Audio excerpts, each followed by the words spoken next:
So what's going on, guys? I've been out of the studio for a few days. The mobile studio was fun. I don't know why my chat window was wrong when I switched over to Jaw Jackin, but whatever. Thanks, Emilio Garcia.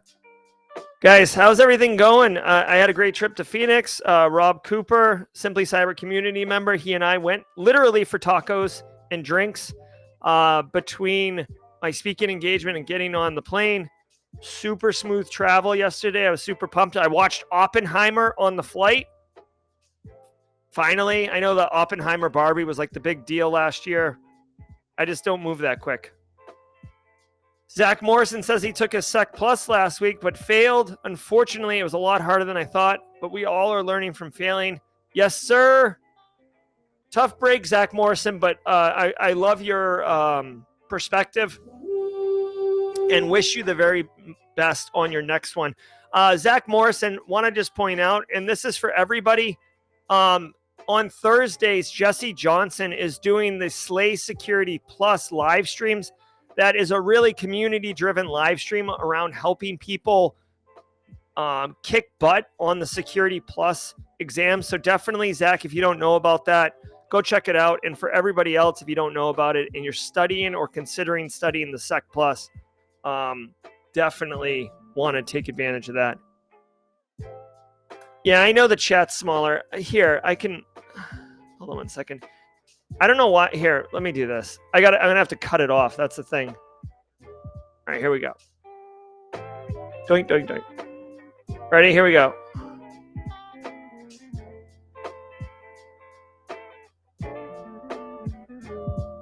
All right, how's that look? Is that better?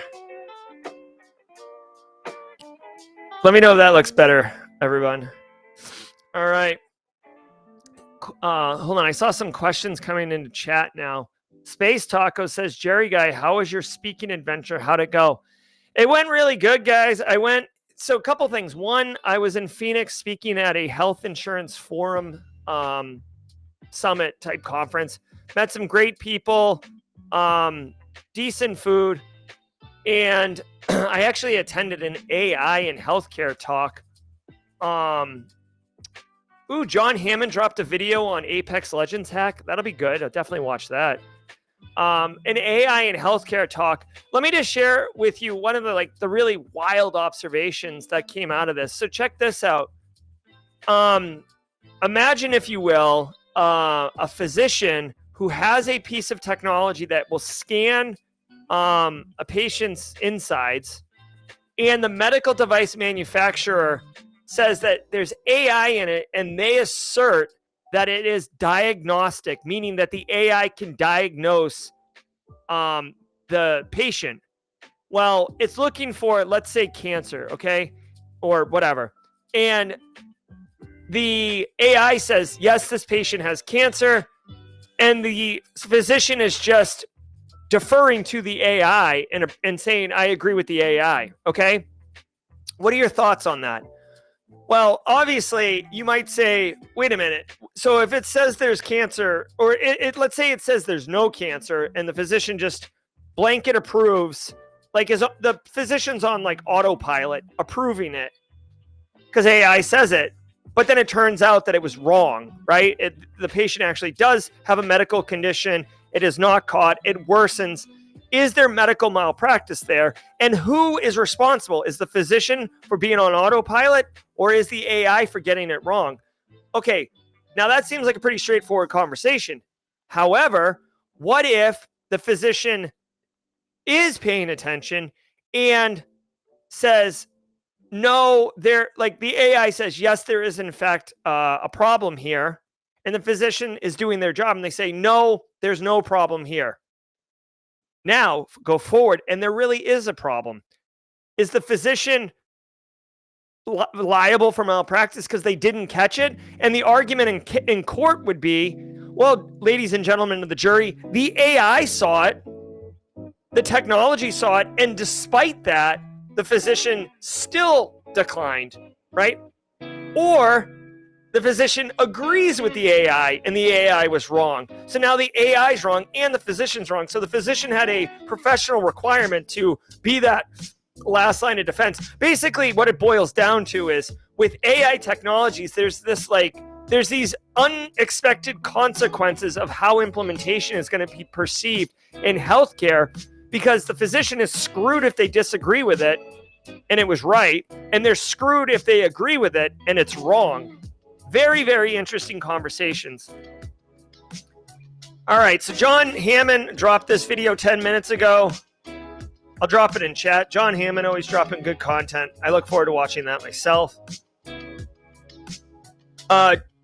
Joe Nathan has a question. Jerry, good morning. I'm starting in ReliaQuest's cybersecurity labs program with a possible job offer at the end. That's interesting. What are some ways that I could possibly stand out from the others? Hashtag Team SC. All right, so Joe Nathan, here is my best practices for standing out. 1, don't just do the assignments, crush the assignments. Take advantage of going deeper, right? If the assignment is like, whatever, do a Hydra brute force attack on a web server or an SSH server, do that, but also maybe try to do it with another tool. Try to do it with different techniques, right? Like go above and beyond. And then most importantly, engage the faculty, right? Like, obviously if you have a question like, oh, I'm having trouble with this lab, fine. But then, like, say you do the Hydra lab, just to pick a silly example, and then you download Burp Suite and you try to use Burp Suite and, it goes well, or you have some problems. You might say to the instructor, like, oh, hey, great lab. I did it with Hydra, Burp Suite, and XYZ. And I actually found it more difficult with X. Like, do you know why, right? Like, try to engage them a bit more and above and beyond the basic lab stuff, because what that's going to do is that's going to indicate to the faculty that you are an exceptional student who's looking to push yourself and be challenged. You might actually get additional input, additional feedback. Like maybe on the next lab, they're like, hey, Joe, hey, in this lab, we're going to do a phishing landing kit. We're going to be using social engineering toolkit, but I know that you like to push yourself. Go check out Go Fish. That's like another popular one. Now you'll start learning, engaging, treat the faculty like peers, and then basically you'll stand out, right? And then obviously take advantage of your other peers in your cohort. Help them out. If someone's having a problem and you can help them out. That's giving into a network, delivering value. If they have a Discord server, be active in it. I guess all I can say is go above and beyond, because you don't know who's watching, right? You don't know who's watching. You don't know who's there. And if you're just doing good, pushing yourself, contributing into a network, that's the greatest possibility to have fortuitous things happen. So go for it. All right, what else we got in chat?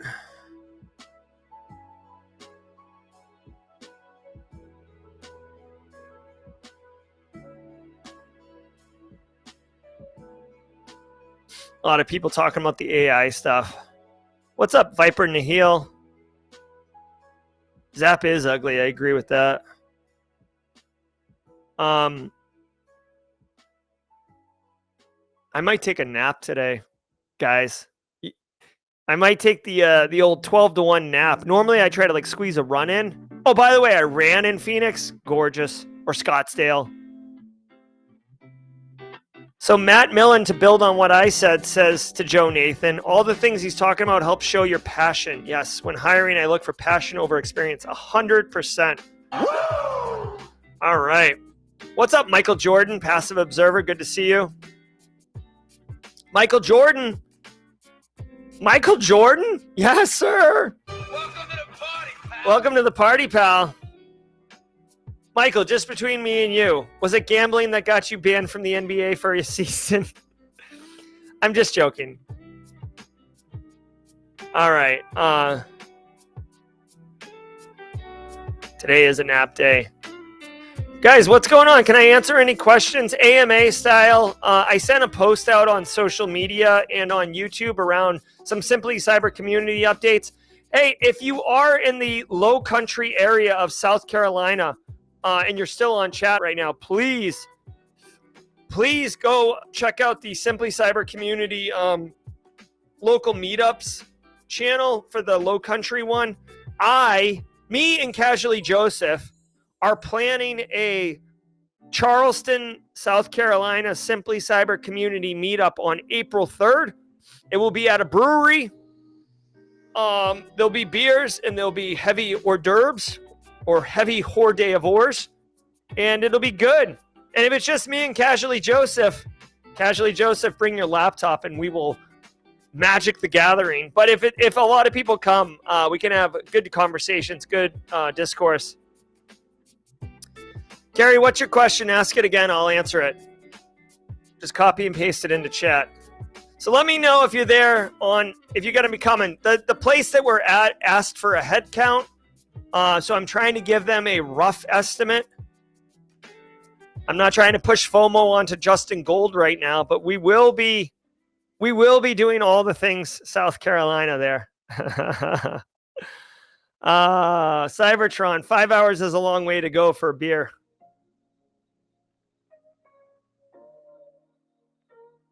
Ed Williams, yeah. So it'll be April 3rd, I think, which is a Wednesday. We're going to try to aim for 6 to 8 p.m. On April 3rd in West Ashley. Carrie's question, Jerry, I hear that someone did a video for job posts with their resume. What do you think on this would be a good to include in a video? I hear someone did a video with... So, Carrie, can you qualify this? So, did someone apply for a job, and in addition to sending their resume, they did like a video introduction, kind of like a video cover letter? Is that what you are saying? If that's what you're saying, let me know and confirm that.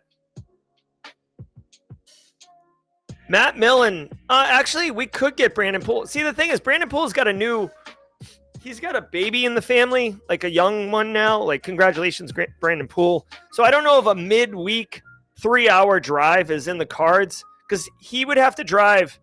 He'd have to leave at 2 p.m. To get down there. And then, I'll ask him.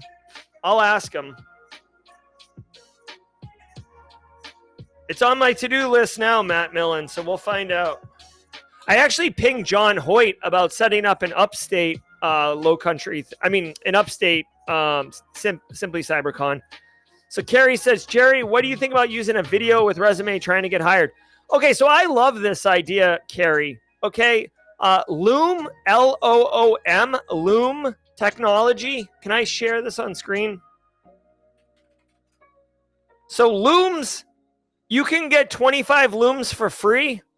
I use the looms. If you've gotten my cybersecurity career cheat sheet, all those are Loom videos. I love this technology. If I could invest in Loom, I would. That's how much I think this technology is great.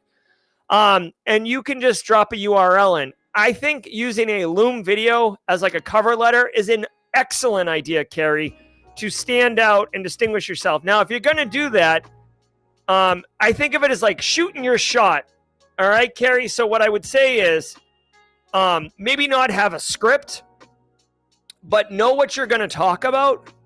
Be succinct. I wouldn't go north of 30 seconds. I would introduce the video and say, treat it like a YouTube video, very quickly up front, explain exactly what the person's going to get in the video, and then deliver on it, right? What is it? Why are they going to want to watch it? You got to have crystal clear. If you've been working on your elevator speech, your elevator pitch, that would be a phenomenal way to do that. So yeah, I think that that's a cool idea, Carrie, and one that's definitely worth exploring.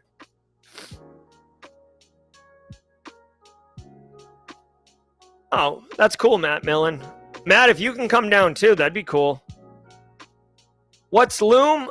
So Legrat, I didn't know if I showed it. So Loom is this, if you go to loom.com, oh my God.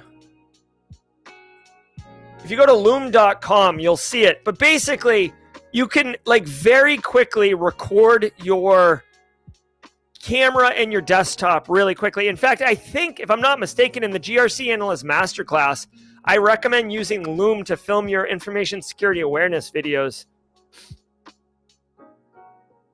Jamie says, how long should I study for CompTIA Sec Plus? I already have a job for me as soon as I get the cert. Jamie's, if you have a job that is waiting for you with the Sec Plus, what I would do is, I mean, if it was me, Jamie's, okay, if it was me, I would buy the exam cram book and flashcards, and I would literally spend as many hours as I possibly could memorizing them and just do a brain dump, right? I wouldn't even try to, I mean, again, this is terrible advice if you put it on the surface, but like if you already have the job and this is a requirement, then you are way ahead of the game. So literally the fastest way to get a Sec Plus is to brain dump the exam. I would take a practice exam, see where you're baselined at. I would cram, memorize, which basically means you're not really learning, you're just memorizing answers. And then take another exam, see if you get a, 85, 90, and then immediately go sit for the Sec Plus exam. Congratulations. However you arranged getting a job lined up is cool. Good for you. Oh, cool. Space Taco says Loom is recommended. So I've been using Loom for years. I pay for it now. It's awesome. All right, it's 9:30. I have a 10 a.m. I owe Kathy Chambers some stuff. I owe I have a lot of stuff. I actually have to like sit for 30 minutes in a chair and actually like clear my brain and think about like what actually I need to do. By the way, can I just end with this? It was so nice getting home last night. And seeing my wife sleeping in my own bed. Like I feel like work travel's a young person's game. It was so good. And then I woke my children up for school today and they were over the moon. I was over the moon. It was just so nice. All right. Nerman coming in with a super chat. We just become best friends. Yep. Thanks, Nerman. Love it. Dr. Ozier, I'm reading Battlefield Cyber. It is an amazing book. I like the part where they talk about TikTok. Thank you for recommending the book. You're welcome. If you're interested in books that I recommend, go to simplycyber.io/books. It's a resource I forget to tell people about, but it's here. Rob Cooper's reading This Is How They Tell Me the World Ends by Nicole Pelroth. This book's sick. I'll drop a link in here. The book that Nerman is currently reading is this book right here. Battlefield Cyber. Very good book. Very interesting. Okay. There's my book. Shameless plug. Buy it. I think it's a great book. It definitely helps. But only get it if you need it. All right. What else we got? Keith Sloan wants to know how old I am. Keith, I am 43 or 44. I was born in 79. I'm 43, 44, 45.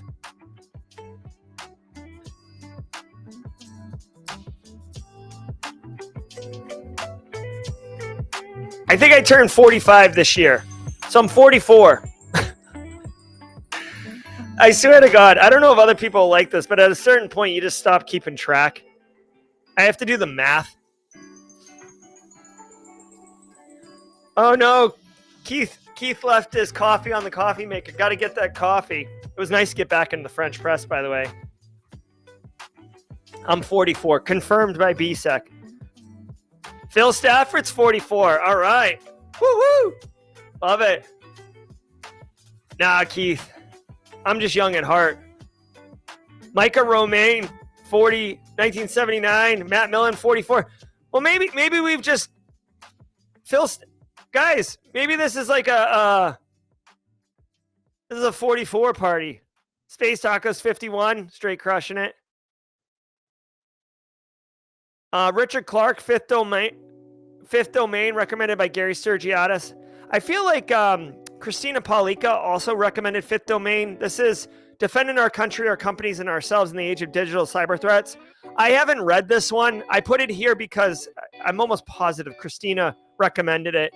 I've read Richard Clarke's books. He wrote Cyber War. I'm pretty sure the Orange Book, not Cyber Warfare. Get out of here. I'm pretty sure he wrote Cyber War, which is an orange book, right? Well, this is yellow, but the original book was orange.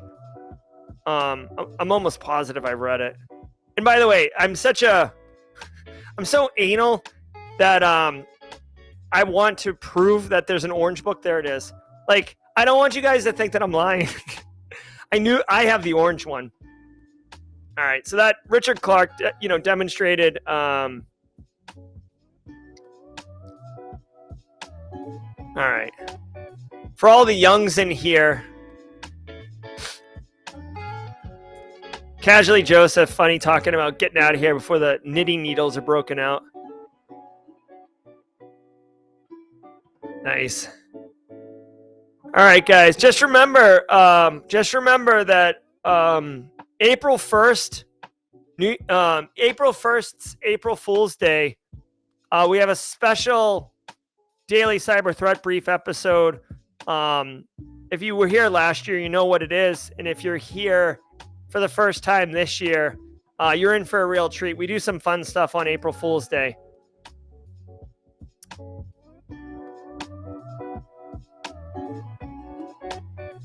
All right, Cyber Butterfly, my birthday's in November. All right, guys, I got to go. Thank you all so very much. Genuinely love the Jaw Jackin, love helping people answer questions, but also love just connecting with Simply Cyber community members on a more personal level. If you guys ever do, I know Matt Netchie's in Phoenix. I don't know if there's a Phoenix Simply Cyber Locals meetup, but if you're in the Phoenix, Scottsdale area, I spent some time with Rob Cooper yesterday. Great guy, smart guy, nice guy. If you're in that Phoenix, Scottsdale area, it might be worth giving him a high five. All right, guys, I'm going to get out of here. Thank you all so very much. I'm Jerry from Simply Cyber. Shout out to all of you.